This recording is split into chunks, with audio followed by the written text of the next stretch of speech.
Hello everybody, what's going on, and welcome to the, what am I calling these? Shad Direct video. Oh no. Oh, do I like that? I still haven't really decided what I'm gonna call these. Shad Direct? Shad Review? You know what? Until I officially choose the name, the title's just gonna be Shad Direct / Shad Review. That's just what it's gonna be for now.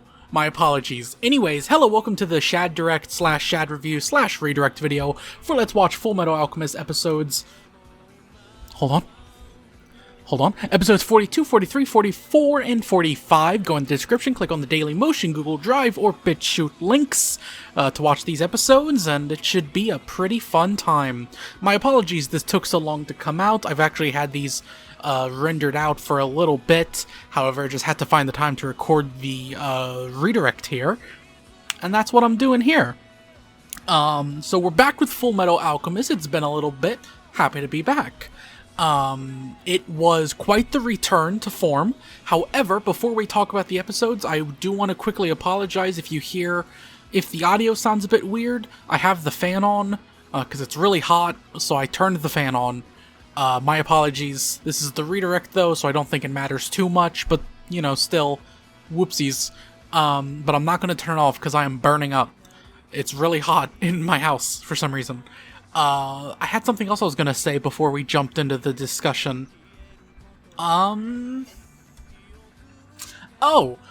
Quickly, just to talk about what's coming up next on the channel, because I do kind of know what's coming up next. I had a video, I'll just say it since it isn't gonna be able to be put up now. I had a video, that was going to go up. It was just a small little goofy thing, but I was actually going to do a sequel to my, Devil May Cry 2 stupid damn video I made. I was going to do a sequel and play Devil May Cry 5, however, I lost the footage. Well, no, I didn't lose the footage, but the PlayStation 4's recording feature sucks, and screwed it all up. So that's probably dead. Very sad. I might re-record it using my Elgato, but I've never done that before, so I'm kind of scared, but I might do it just because I really think it would be funny if I did a sequel to the Devil May Cry 2 thing by doing Devil May Cry 5, but then again, there's like spoilers I have to think about when it comes to that, because I can't play as like Nero, because like some of his moves are spoilers. I could play as Dante, but quite frankly, I played as Dante, and I used Rebellion, and I was horrible at it, so I kind of just want to use his other stuff, but those are spoilers, so I don't know, I'll think about it. Anyways, that's dead. Also, for anyone curious, there is something else coming out. I have it recorded. I don't have it edited quite yet. I don't want to say what it is. Just know it's not like anything, whoa, crazy, but it is a, should I say it? It's not a new series. I'll say this. I'll just say it. I don't want to say, like, it's a movie night of an old series, because there's a lot that could be, so I'll just say it. It's My Hero Academia, what's it called? Two Heroes, that's it. I think that's the name. It's that. I recorded that. I'm currently in the process of editing it. For some reason, the audio is really hard to balance, so I'm working on that. But I have that. I will be putting that up in the coming week, hopefully. Hopefully I can edit it. I mean, I'm gonna have to go through like every scene to make sure the audio's good, which is a little annoying, but I can do it. What else was I gonna say about that? I am definitely gonna have to record an interesting redirect for it, because my thoughts, shockingly, this rarely happens, but my thoughts have actually changed since recording the actual episode, and now. now that I've had time to think about it, my thoughts have evolved. So that rarely ever happens. Usually I just kind of repeat the things I said in the episodes. But what's strange is I actually have changed my opinion a bit, so I'm definitely going to have to record a redirect talking about that, and that should be pretty interesting. But that's coming up next week, maybe the week after, if editing is really not fun, and if it takes, oh my god, I'm going to have to cut it up into 3 episodes for Dailymotion. Anyways, maybe 4 episodes. It was pretty long. It was 2 hours. It might be 4 episodes. Oh no. Anyways, so yeah, keep an eye out for that coming up. I'm also going to be recording more, probably Full Metal Alchemist next time. I'll check with AstroSeedP on that one. I'll check which one will be better to do next, Full Metal Alchemist or on High School Host Club. We'll figure it out, don't worry. But I'll be doing that in the coming days, probably.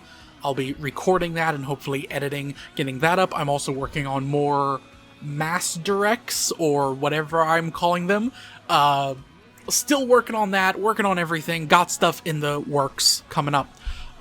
So yeah, keep an eye out for all that. Ideally, I want to put stuff up when I put up a new thing. So for My Hero Academia, I want to put up a mass direct for it when I put up the movie. And I kind of did that for Full Metal Alchemist too. But there's some stuff where I'm just not gonna, like, for fucking Death Note, what the fuck am I gonna, like, I'm not gonna plan anything around that, because there's nothing new coming out, I'm pretty sure, unless the Netflix movie has a part 2! Ooh! But anyways, with all that said, that was my quick update video. Thank you for listening, everyone. And with that, we are ready, I believe, to jump into it. Let's jump into these episodes. Starting with episode 42. Let me move the fan again. That might actually sound a bit better. Does it? Hard to tell. Anyways, episode 42. We're jumping into it. You know what? Am I gonna do the Wikipedia recap?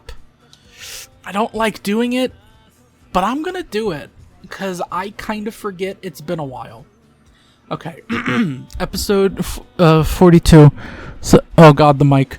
Signs of a counter-offensive. Alphonse awakes, realizing he was dismantled by the group to carry him back to the tunnels. As they reassemble him, May deciphers a code in the notes written by Scar's brother by rearranging and overlapping the pages, which reveal the nationwide Amsterous... what the fuck? Transmutation circle. What? Amsterous? Amstress? Transmutation circle. After accidentally flipping some of the pages, they assemble another Alka history. Oh, it's Alka history. Why do I keep thinking it's pronounced Alka history? I'm so stupid. Alka history transmutation circle that will neutralize the first. Meanwhile, Kimberly encounters Pride, who tells Kimberly to carve out the Briggs Fortress blood crest. Elsewhere, Fulman contacts Breda. Ooh, didn't know those characters had names. And Sloth finishes digging the tunnels. Hohenheim arrives in... Hohenheim arrives in Lior, where Rose and the other civilians are rebuilding, and finds an underground passage under the Church of Leto. Leto?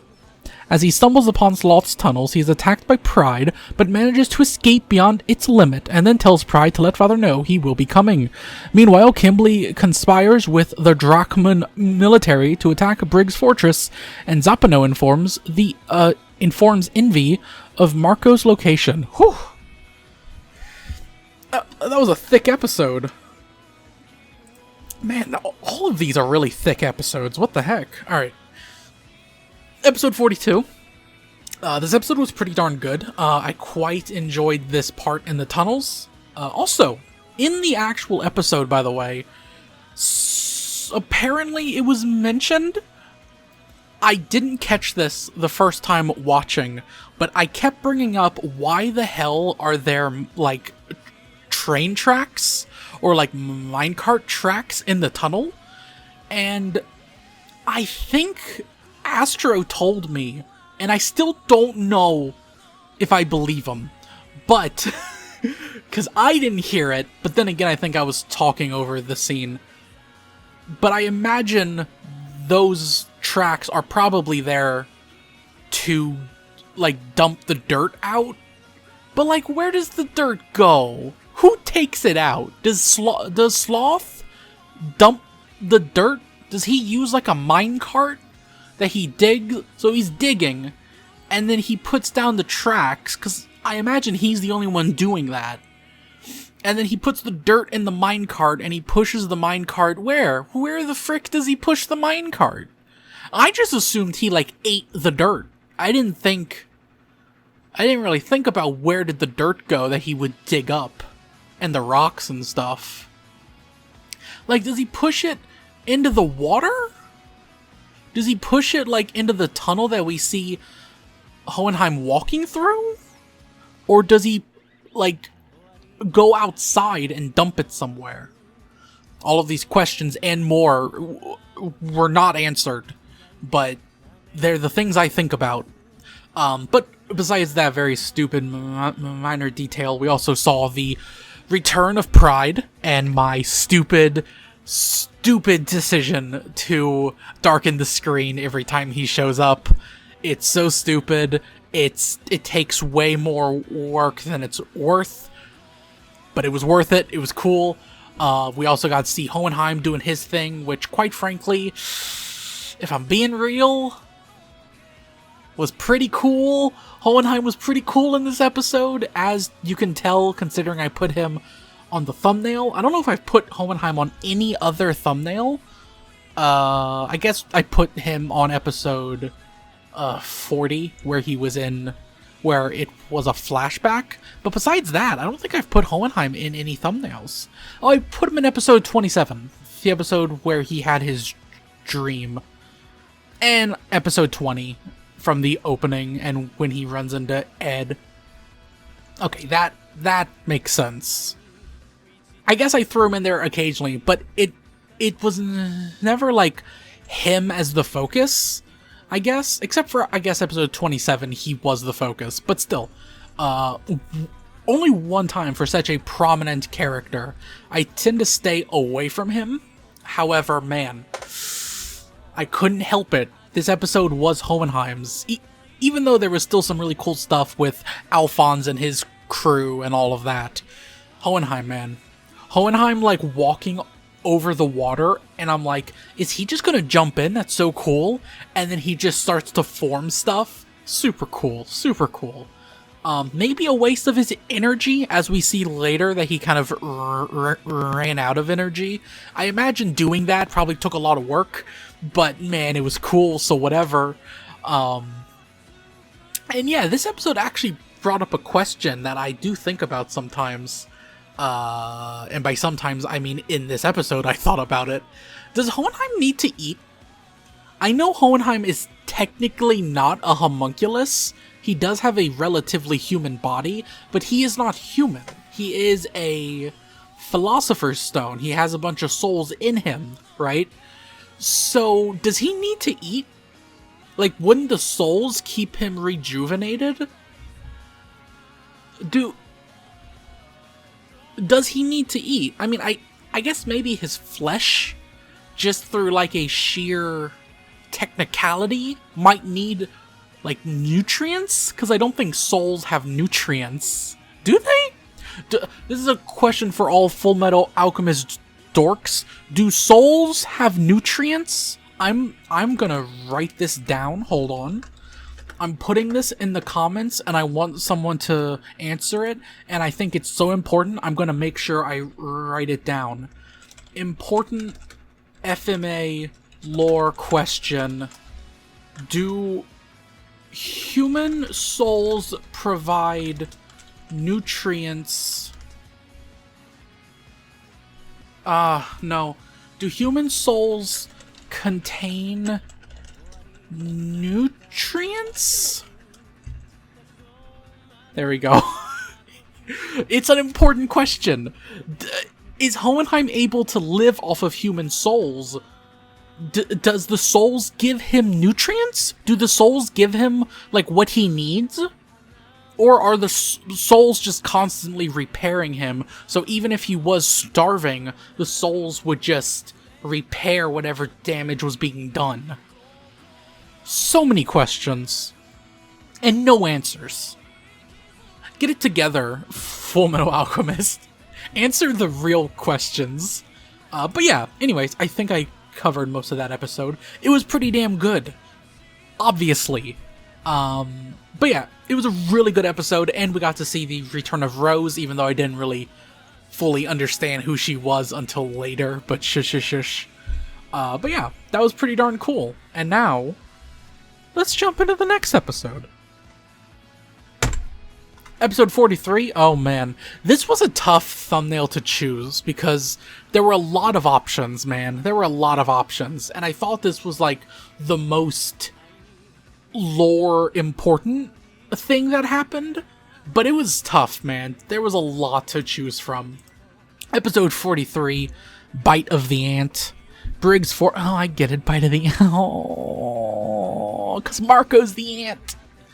Briggs Fortress defeats the Drachman military forces with ease. Or was the Drachman military the ant? My apologies. The mic started to fall off of the desk. Briggs Fortress defeats the Drachman military forces with ease, their bodies laying in the snow, carving out the blood crest. Pause 1 second. What was that about? Question for everyone. Was when, fucking what's his name? Kimberly. When Kimberly said the crest is, like, sealed or something, or, like, the blood crest has been formed, was that, like, figuratively?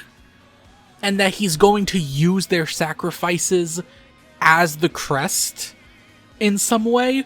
Or did he literally mean, like, they formed a crest? Like, what did he specifically need? Did he need to finish a part of a circle and a design in the same way, like, Sloth was building the tunnels? Was that what he was doing? Like, building a part of the transmutation circle? Or were all of those soldiers in the transmutation circle as a sacrifice or a component of the transmutation circle? Because if they are literally and, like, is no one gonna pick them up? I guess why would Briggs go out there and pick up enemy bodies, I guess? But I'm just curious. I'm just curious about that. When he was like, oh yes, the blood crest has been carved. What did, like, was it physically or figuratively? Like, did they physically carve out the blood crest? Or was it something else? I don't know.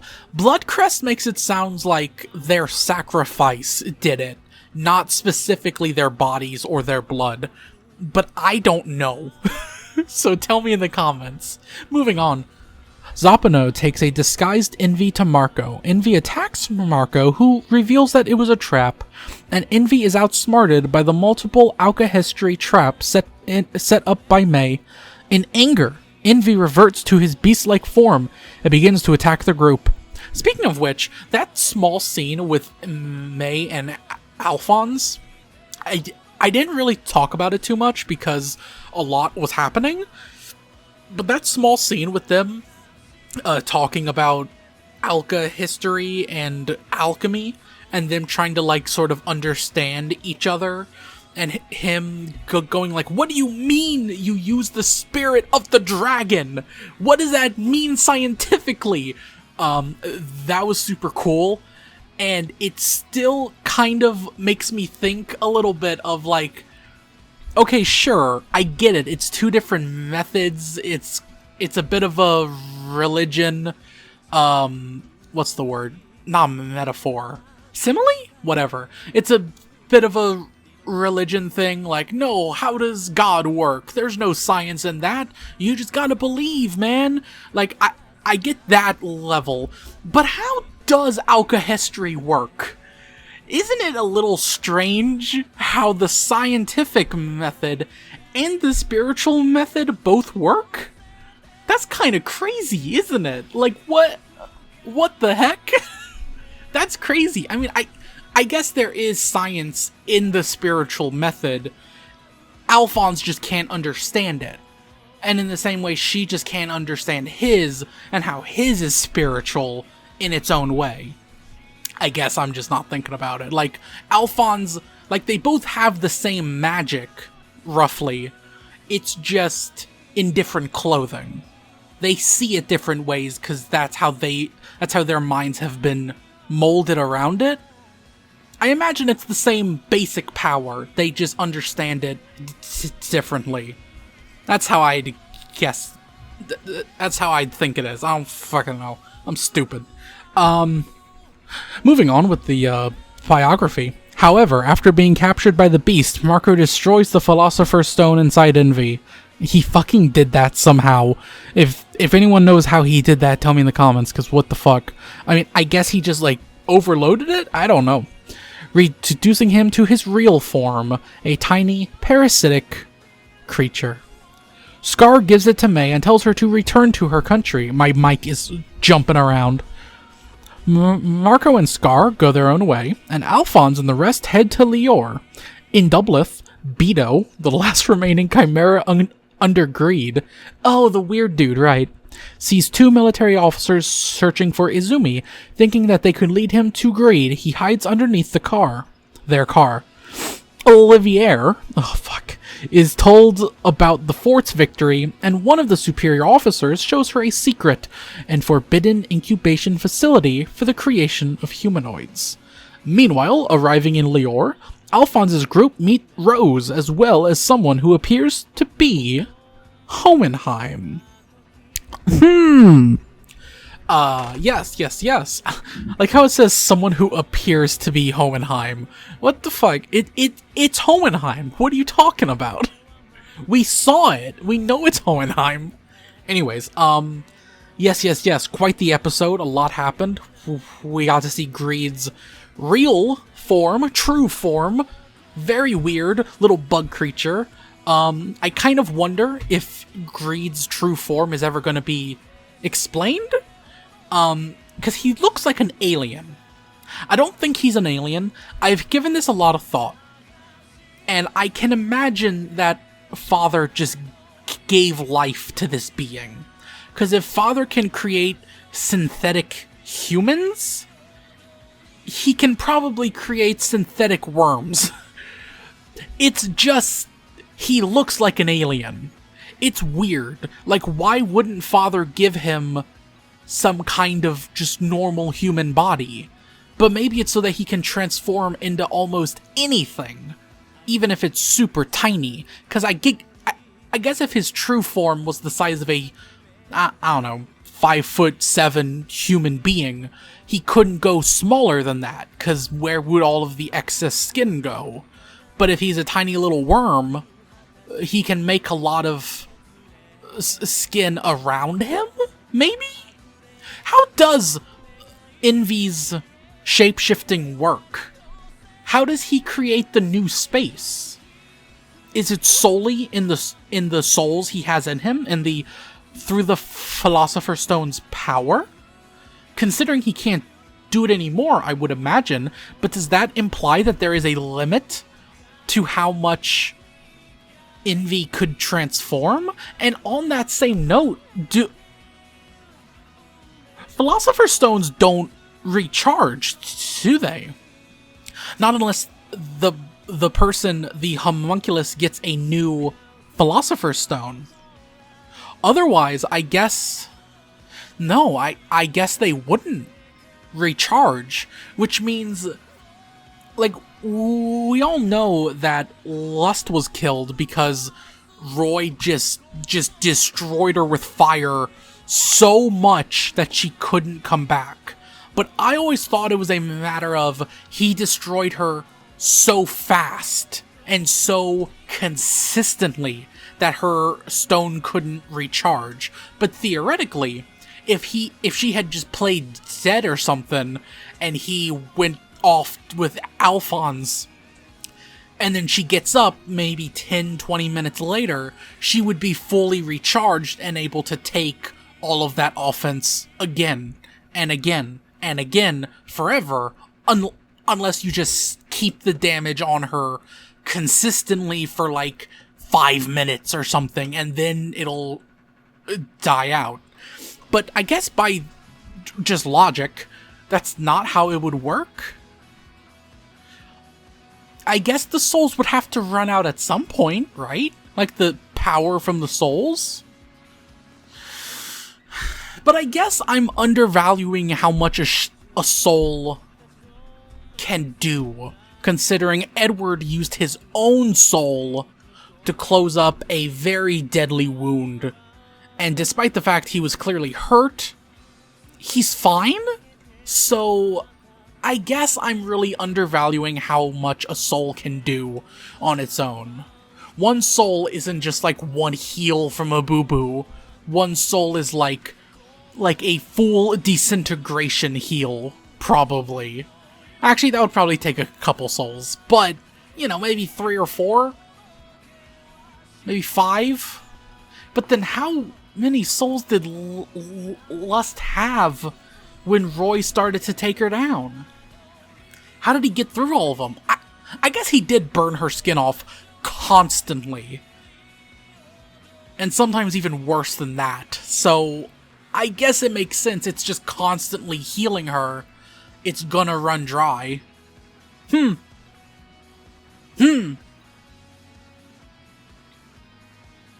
I guess if you poke a hole in a bottle, it'll drain faster than if you poke a hole in a bottle, cover up the hole, and then let the hole go again, and then cover up the hole again, and then release the hole, and then cover it up again. I guess the consistent hole will just drain faster. I guess I didn't really think about that. Alright, I'm stupid, I have a tiny brain. But anyways, just something I was thinking about.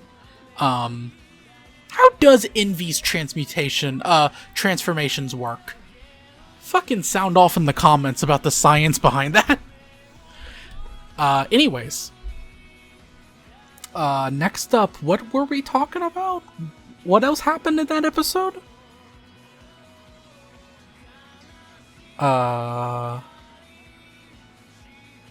The little Chimera man ran off with the people, yeah. Oh, right, this is the part where Alphonse and May and all of them part ways. We know Scar and Marco, I believe, are going off on their own. We don't know where they're going, but I can imagine they have some kind of plan. We do see them in episode 45 in the desert, but I'll talk about that in episode 45. And Alphonse is in Lior. I forget why he went there, but yeah, he's in Lior. I think, what was he doing in Lior? I forget what Alphonse's plan was in Lior. Was he going there trying to find Edward?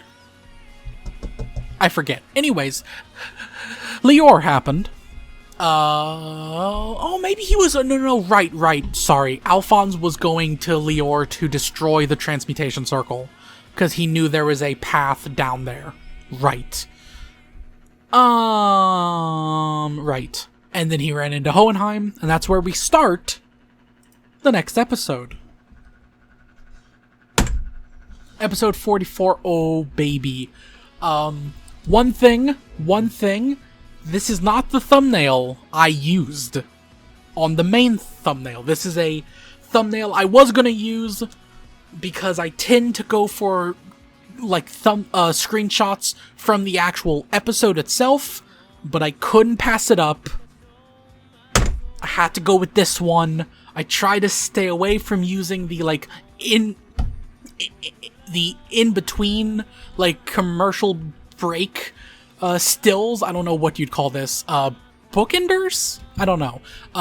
I try to stay away from these because I feel like they're cheap, they're too cool on their own, and they don't provide any context for the episode, but I personally feel like this look with the like, I don't know, what is that? Like a meat skewer in his mouth with the hair down and the white coat. Man, this look is the episode.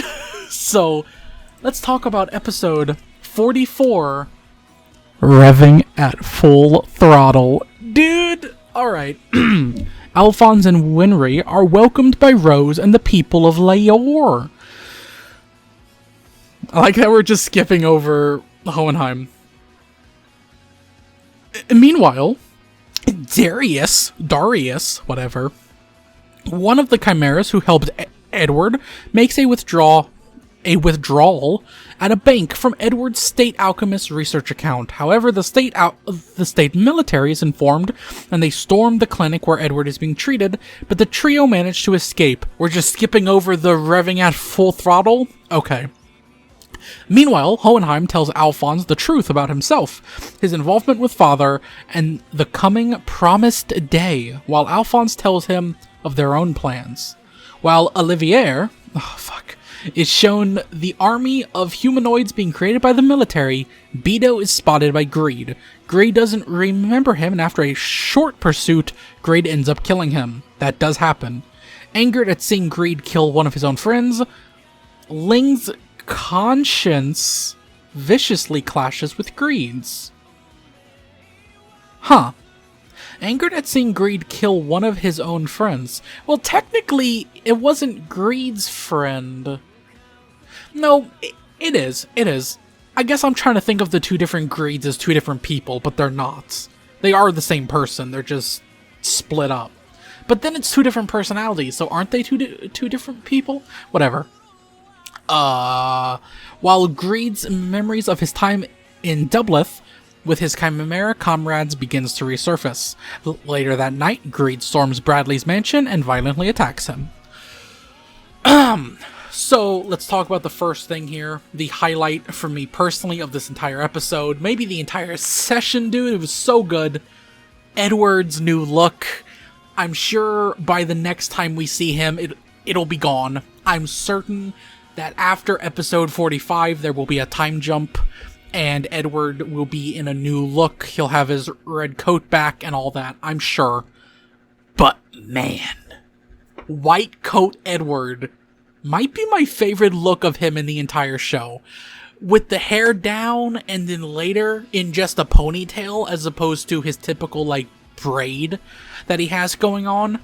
Just it being in just a normal old ponytail. Like, dude, I'm such a fan of, like, characters who used to look really dignified, suddenly looking rugged and rough. It's kind of the reason I love Kurapika from Hunter x Hunter so much. Because at first, it was kind of just a joke about how I always thought Kurapika was a girl, and I kept saying her, and I was like, oh god, I can't fucking do it. But then, when Kurapika comes back later, and the hair's a bit longer, and then you see Kurapika in, like, in the suit, and dude, like, just the idea of this, like, really soft, elegant character becoming hardened and a bit more wild and rough, like, dude, come on, that's my cup of tea. And then you got him coming in here, you got Edward Elric coming in here, saying some Nero shit from Devil May Cry, coming in going, I'm revving at full throttle. Get out of here. Get out of here. Any other context, and I would be making fun of that as a stupid dub line that makes no sense. Like, if I was watching JoJo Part 3, and Jotaro's like, I'm revving at full throttle, I'd be like, this is horrible. What a stupid dub. But Edward Elric making his big return in his ratty clothes, with his steel arm that just broke through a wall, his hair's all wild, he has food in his hands, he's eating and he's got this thing sticking out of his mouth, and he's just like, I'm revving at full throttle. Come on, dude. Come on, dude. It's so cool. Big fan of White Coat Edward. Important question to anyone watching this. Is there a figure of White Coat Edward? I will, no joke, buy whatever figure if it is under $200. I will buy a White Coat Edward figure immediately if there is one. If there's not, fuck my life. But if there is, dude, I'll buy it. I'm a sucker. Love this look. It's so cool, dude. And then he, like, transforms his car, which is so cool. Oh, man. It's great. And then we get the great scene with Greed, where he kills his friend, and Ling's able to kind of put those doubts in his head and completely break him down. And we get Hohenheim and Alphonse having their talk. Finally, Hohenheim does some cool stuff, and I'm like, okay, maybe he's not all bad. It's a great time. Great episode. It was amazing, dude. Great episode all around. And one more. Episode 45, we see this awesome shot, dude. This is such a great shot. I love it. This whole part. Oh, okay. I'll talk about it. Episode 45. The Promised Day. Greed is overwhelmed in his fight with Bradley, which you would expect, but he manages to survive and escape. Meanwhile, Olivier requests that their father determine succession? I'm stupid. To the household, which leads to a fight she inevitably wins against her brother. I'm still shook about that. That she could completely destroy Armstrong. I still don't know if I actually like that. Because I feel a bit robbed of a genuine, awesome fight scene between them. But then again, Olivier's so cool that I'm just kind of like, no, it's fine. But man, imagine it if we had a real fight scene. Oof. Anyways. However, it is mainly a ruse to protect her family, who then leave on a holiday. Great reveal, by the way. I was like, what is her goal here? What's she trying to do? And then when it's revealed she did all that to just get them away, it's like, yeah, nice. Typical Full Metal Alchemist, making the characters do things, and I'm like, this is stupid. Why is this happening? And then it's revealed that it was a part of some ulterior motive, and it was like a double meaning, and I'm like, oh, that was cool. Typical Full Metal Alchemist. May passes through Usewell, I don't know how to say that word, where the people offer to help her journey back to Jing? Jing? X-I-N-G? Zing? Jing? I don't know. But Envy tricks her into heading back to Central. By the way, great, I didn't even mention it because I'm stupid, but it's really cool that Scar was like, yo, get out of here. You need to get out of here because you are going to get in huge trouble if you come back with nothing. You need to worry about yourself, not us. Let us handle this. Really cool stuff. Also, my cat's here. Hello, kitty. Don't talk to me, kitty. You're mean. Anyways, so yeah, and then of course Envy tricks her because she's a child. Still. And to be fair, she actually had a good reason for feeling bad. You know, they were so kind and she was just gonna leave them. So I get it. On one hand, she's stupid for being tricked. On the other hand, I kind of get it because she kind of wasn't tricked. She was just pushed to one side that she was already leaning on. So I kind of get it. Anyways, Edward, Darius, and Hinkyle, arrive at one of the old hideouts in Central looking for Alphonse. One of the old hideouts? What a weird way to put it. It isn't his hideout. Wasn't that one of... Oh, whose hideout was that? Was that Ling? Was that Ling's hideout or Roy's hideout? I think the doctor that Roy ran into took them there, right? Didn't Roy get a doctor for Ling? No, Roy got a doctor for the girl, I think. And the doctor led them there, I think. Right? Who cares? Anyways, old hideouts in Central looking for Alphonse, only to be surprised by the arrival of Ling, who had temporarily regained control of his body. Once again, cool. I appreciate that Edward was like, I know just where to find him, and then he doesn't, and he's like, oh shit, what? That's a fun little bit. And it makes a lot of sense, because he has no way of knowing, oh shit, Alphonse ran into fucking Hohenheim. Anyways, only to be surprised by the arrival of Ling, who had temporarily regained control of his body. Ling tells Edward that father will try to open the gate on the promised day. Didn't tell him when that day was, but it was happening, I guess. When Greed regains control, Edward suggests that he become his ally since he had severed relationships with the homunculi. Instead, Greed jokingly says that they can work for him, and Edward surprisingly accepts the offer. Great scene. Very cool.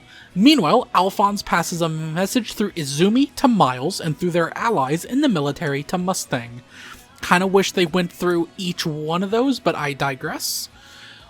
Warning everyone about the promised day, which is scheduled to take place next spring. Cool stuff.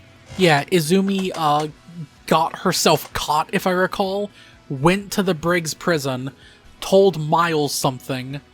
Who did Miles tell? Who did Miles tell? Izumi told Miles. Miles... He didn't tell Hawkeye. Who... Izumi told Miles... I need to check. Hold on, everybody. Hold your horses. I'm gonna check. Izumi told Miles... I forget who Miles told. I'm blanking super hard. Let's see. Okay. Izumi told Miles. And then Miles... Who did he tell? He didn't tell her friend. Who? Oh, right. Izumi told Miles. Miles told the guy with the white hair, who was from Briggs. And then that guy told, I think, he told Grumman, who's the old man. The old man told... I'm checking the episode because I totally forget. Grumman told... Oh, Jesus Christ, this is a mess. Okay. So it went... Jesus, this is such a mess. It started with Izumi, who got herself caught and sent to the Briggs prison. She told Miles about the promised day and all of the plans. Miles told the former Briggs member with the white hair, the guy who also used to work for Roy, about it. That guy told Grumman, who was, I believe, one of the commanders when Roy was around. Something like that. Commander, whatever. General. Then Grumman went to the shooting range and told Hawkeye's friend. Hawkeye's friend went on a date with Hawkeye, had a fun time, and then told Hawkeye at the end through a note. Then Hawkeye visited Havoc in the hospital, gave him a pack of cigarettes. Havoc gave one of those cigarettes, which turned out to be a note, to Roy. Roy read the note and then burned it. Oh! So cool. So cool. Oh, who told Izumi? Alphonse passed the message to Izumi. Did Alphonse pass it to her? Or did Alphonse pass it to him and then he passed it to her? I forget. Either way, one of my favorite scenes in the entire series, by far. And then we get the ED playing over top of it, with, like, showing us where all of our characters are now. I'm just gonna throw a guess out there that the next episode is gonna be a month or two of a time jump. Maybe, like, a week. but my guess is like a month is going to suddenly jump. And we're going to be like, alright, Promise Day is approaching. We now know what day it is. It's approaching. Let's go, let's go, let's go. And they're like going to be approaching it very quickly. And until then, they're just going to wait. They're just going to wait and see. I'm not sure about that, but I feel like the idea is on the Promise Day, we're going to do some shit. We're going to open up the portal, which, by the way, I forgot to mention that. Hohenheim mentioned that they should let the portal be opened, like, let the transmutation circle start so that Edward and Alphonse can get in and get their bodies back. Still have no idea how they plan on doing that, but he mentioned keeping it open just long enough for them to get in, get their bodies, get out, and then turn it off, and then I guess fight Father? I don't know what their plans are. But, we'll see, man. We'll see. But yeah, super cool. That whole scene was great. And I imagine there will be a time jump as we wait for the Promise Day to arrive. But maybe not. Maybe something will happen in the meantime. Maybe the Promise Day will be like in 3 days. I don't know. I kind of forget. Didn't they say like next spring or something will be the Promise Day? I forget the exact thing they said. But yeah. That's happening. Super cool scene. The ED showing everyone is cool. I loved seeing Scar and Marco in the desert. I have been waiting for one GIF from this show that I saw a long time ago of Alphonse opening his chest up and a bunch of sand pouring on Edward. And I don't know if that was from Brotherhood or this from the 2003 series. I'm still not sure, but if it is from Brotherhood, I imagine that's coming up, which is going to be a bit of a pop from me, because I imagine that was like episode 6 or something, but it still hasn't happened, and I'm curious if it ever will. I don't know. I thought it was going to happen when Edward went on his trip to Xerxes. I think that's where he went. But that didn't happen, mainly because Alphonse was not there, so I wonder if that's coming up. I saw that like a long time ago, before I even knew what Full Metal Alchemist actually was. I just remember seeing that and going, haha, funny anime joke. And now I'm like, when does Alphonse do that? That sounds great. So, we'll see. But I imagine wherever Scar is at, I imagine the rest of the crew might get there at some point. I don't know. But wherever they all go... Kitty, shut up. Kitty, shut up. Kitty, shut up. Kitty, shut up. I threw a bottle at Kitty. She did not care. Anyways, yeah, I imagine everyone's gonna meet up somewhere. I don't know what Scar and Marco are doing, though. My only thoughts is that they're going to Ishval, maybe? I don't know for what, but maybe they're going to do something there? Maybe they're going to Xerxes to do something? I don't know. They're just wandering the desert. Edward, I have no idea what he's doing with Greed. No idea what they're gonna be doing. I imagine he might just be doing that to kill time, because he knows he doesn't have anything better to do. No idea. No freaking idea. Yeah, I don't know what Alphonse and Hohenheim's plan is, but I imagine they probably have the best plan. For now, they probably are figuring out exactly how to handle this, especially since I imagine Hohenheim understands this stuff a lot better than Edward does, and probably even better than Scar does. Then again, we can't forget that Father was able to turn off people's alchemy. I don't know if we've addressed that yet. I know he can't turn off alchemy, but Alphonse still doesn't know alchemy. Neither does Edward. So they will still be affected, if I recall correctly. So I don't know what the plan is, but we will see. And yeah. We don't know, man. We don't know what's coming up next, but for now, it's over, man. End of the redirect. Oh, so much. So much. I talked about so much, and yet so little. Ah, man. Well, thank you all for watching. Very excited to get back to Full Metal Alchemist as soon as I can, so I will try to get that to you guys as soon as possible. But in the meantime, thank you all for waiting, being so patient. Thank you for watching, and also a hearty howdy to those of you who have found the channel recently. I probably should have said this earlier in the video, because I don't think many people listen to the end of this. Howdy, though, if you are. I've seen a couple more comments of people going, "Oh, thank God, I've been trying to find you for the past, like, week, and I just did." So howdy, howdy, howdy, it's me, ya boy Shad, still kicking. And yeah, thank you all for watching. I will now go to bed, because it's 3 a.m. Thank you all for watching, and goodbye. See you all in the next episode of whatever comes next. Although I guess I know what's coming next. It's My Hero Academia, the movie night. Okay, bye. Bye. I'm off to see the wizard, the wonderful wizard. Okay, bye. Hohenheim's still a bad dad, though.